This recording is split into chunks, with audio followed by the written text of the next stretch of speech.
എല്ലാവർക്കും സ്മാർട്ട് ടെക്കിൻ്റെ ഒരു കിടിലൻ പുതിയ അധ്യായത്തിലേക്ക് സ്വാഗതം. ഇന്ന് നമ്മൾ നോക്കാൻ പോകുന്നത് വളരെ ഉപയോഗപ്രദവും ഇൻട്രസ്റ്റിങ്ങുമായിട്ടുള്ള ഒരു കാര്യമാണ്. നമ്മുടെ മൊബൈൽ ഫോൺ കോൾ ചെയ്യുവാനോ അല്ലെങ്കിൽ നമ്മുടെ കയ്യിലുള്ള ഒരു ഫോട്ടോയോ വീഡിയോയോ മറ്റുള്ളവർക്ക് കാണിച്ചു കൊടുക്കുവാനായിട്ട് നമ്മൾ കൊടുത്തു കഴിഞ്ഞാൽ അവർ അത് നോക്കിയതിന് ശേഷം നമ്മുടെ മൊബൈലിലെ നമ്മുടെ മറ്റു ആപ്ലിക്കേഷനുകൾ തുറന്നു നോക്കുവാൻ സാധ്യതയുണ്ട്. ഉദാഹരണത്തിന് നമ്മുടെ വാട്സപ്പ്, ഗാലറി, ഫേസ്ബുക്ക് അങ്ങനെ എന്തും തുറന്നു നോക്കുവാൻ സാധ്യതയുണ്ട്. ഇതൊക്കെ നമ്മുടെ സ്വകാര്യമായിട്ടുള്ള കാര്യങ്ങളാണ്. ഇത്തരം സ്വകാര്യ കാര്യങ്ങൾ മറ്റുള്ളവർക്ക് തുറന്നു നോക്കാൻ പറ്റാത്ത വിധം ആക്കി തീർക്കുവാൻ ഒരു പൊടിക്കൈ ഉണ്ട്.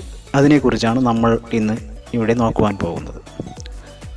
ഇതിനെ സ്ക്രീൻ പിന്നിങ് എന്ന് പറയും. നമ്മുടെ മൊബൈലിലെ നിസ്സാരമായിട്ട് നമ്മൾ തള്ളിക്കളയുന്ന സെറ്റിങ്സ് എന്ന് പറയുന്ന, നിസ്സാരമല്ല, ശരിക്കും നല്ലൊരു കാര്യം തന്നെയാണ്.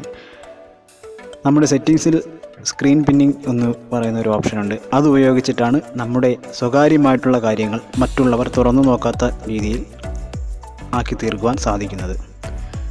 അപ്പോൾ നമുക്ക് വീഡിയോയിലേക്ക് കടക്കാം. എല്ലാവർക്കും സ്മാർട്ട് ടെക്കിൻ്റെ ഈ പുതിയ ഒരു വീഡിയോയിലേക്ക് സ്വാഗതം. പുതിയ അറിവുകൾക്കായി ചാനൽ സ്മാർട്ട് സബ്സ്ക്രൈബ് ചെയ്യുക. വീഡിയോകൾ അപ്ലോഡ് ചെയ്യുമ്പോൾ നോട്ടിഫിക്കേഷൻ ലഭിക്കുന്നതിനായി ബെല്ലൈക്കണും അമർത്തുക. അതിനായി ആദ്യം നമ്മൾ സെറ്റിങ്സിലേക്ക് പോവുക.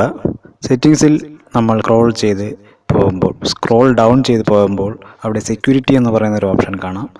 അത് നമ്മൾ സെലക്ട് ചെയ്യുക. ഇവിടെ ഞാൻ സെക്യൂരിറ്റി സെലക്ട് ചെയ്തു. അതിനുശേഷം താഴേക്ക് പോകുമ്പോൾ അവിടെ പിന്നിങ് എന്നൊരു ഓപ്ഷൻ കാണാം. ചില ഫോണുകളിൽ പിന്നിങ് വിൻഡോസ് എന്നൊക്കെ ആയിരിക്കും കാണിക്കുന്നത്. ഇതിൽ ഞാൻ പിന്നിങ് എന്ന് പറയുന്ന ഒരു ഓപ്ഷൻ തിരഞ്ഞെടുത്തു. അതിനുശേഷം ഇങ്ങനെ ഒരു ഇൻ്റർഫേസ് വരും. അത് നമ്മൾ മൊത്തം വായിച്ച് നോക്കുക. അതിനുശേഷം നമ്മൾ ഓൺ ചെയ്ത് വയ്ക്കുക. ഇനി നമ്മൾ നേരെ ബാക്ക് എടുത്ത് നമ്മുടെ ഹോം സ്ക്രീനിൽ പോയതിന് ശേഷം അവിടെ നിന്ന് നമുക്ക് മിനിമൈസ് ബട്ടൺ അമർത്താം. മിനിമൈസ് ബട്ടൺ അമർത്തിക്കൊണ്ട് നമുക്ക് ഏത് ആപ്ലിക്കേഷൻ മാത്രമാണോ മറ്റുള്ളവരെ കാണിക്കേണ്ടത് അത് നമ്മൾ തിരഞ്ഞെടുക്കുക. ഞാനിപ്പോൾ ഇവിടെ ഗാലറിയാണ് തിരഞ്ഞെടുക്കാൻ പോകുന്നത്. ഇതുപോലെ നിങ്ങൾക്ക് വാട്സപ്പോ ഏത് വേണമെങ്കിലും തിരഞ്ഞെടുക്കാം. അതിനുശേഷം അവിടെ പിന്നിൻ്റെ ഒരു ചിഹ്നം കാണാം. അത് പിന്നിൻ്റെ ആ ചിഹ്നത്തിൽ നമ്മൾ പ്രസ് ചെയ്യുക. ഇപ്പോൾ എനിക്ക് ഈ ഗാലറി മാത്രമേ മറ്റുള്ളവർക്ക് കാണിച്ചു കൊടുക്കാൻ പറ്റൂ. അതിനുശേഷം ഇങ്ങനെ ഒരു ഇൻ്റർഫേസ് വരും. അത് നമ്മൾ വായിച്ച് നോക്കുക. അതിനുശേഷം സ്റ്റാർട്ട് എന്ന് കൊടുക്കുക. സ്റ്റാർട്ട് കൊടുത്തു. ഇനി നമ്മൾ ആർക്കാണോ ഈ മൊബൈൽ കൊടുക്കുന്നത് അവർക്ക് ഈ ഗാലറി മാത്രമേ തുറന്നു നോക്കുവാൻ സാധിക്കുകയുള്ളൂ. ഇതിൽ നിന്നും പുറത്തേക്ക് കടക്കുവാനോ ഒന്നും ആർക്കും സാധിക്കുന്നതല്ല. കണ്ടില്ലേ, ഇതിൽ നിന്നും പുറത്തേക്ക് വരുവാൻ സാധിക്കുന്നില്ല. അത് നമുക്ക് മാത്രമേ അറിയാവൂ. ഇപ്പോൾ നമ്മളിവിടെ ചെയ്യേണ്ടത് എന്താണെന്ന് വെച്ചാൽ ഇതിൽ കൊടുത്തിരിക്കുന്ന ഓപ്ഷൻ എന്ന് പറഞ്ഞാൽ ബാക്ക് ബട്ടൺ 2 സെക്കൻഡ് അമർത്തി പിടിച്ചാൽ മാത്രമേ ബാക്കിലേക്ക് പോകാൻ സാധിക്കൂ. കണ്ടില്ലേ, ബാക്കിലേക്ക് വന്നു കഴിഞ്ഞു. ഇത് സാംസങ് പോലുള്ള മൊബൈലുകളിൽ ബാക്ക് ബട്ടനും മിനിമൈസ് ബട്ടനും കൂടെ ഒരുമിച്ച് അമർത്തി പിടിച്ചാൽ മാത്രമേ ഇതുപോലെ ബാക്കിലേക്ക് പോകാൻ സാധിക്കുകയുള്ളൂ.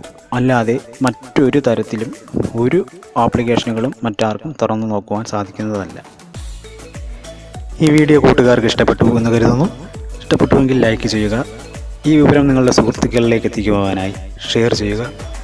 ചാനൽ ഇതുവരെ സബ്സ്ക്രൈബ് ചെയ്തിട്ടില്ലാത്തവർ എൻ്റെ ചാനൽ സബ്സ്ക്രൈബ് ചെയ്യുക. എങ്കിൽ മാത്രമാണ് ഞാനിടുന്ന പുതിയ വീഡിയോകളുടെ നോട്ടിഫിക്കേഷൻ നിങ്ങൾക്ക് ആ നിമിഷം തന്നെ നിങ്ങളുടെ കൈകളിലേക്ക് എത്തുകയുള്ളൂ. അടുത്ത ഇതുപോലുള്ള പുതിയ വീഡിയോകളുമായി ഞാൻ നിങ്ങളുടെ മുന്നിലേക്ക് എത്തുന്നതായിരിക്കും. അതുവരെ എല്ലാവർക്കും നമസ്കാരം.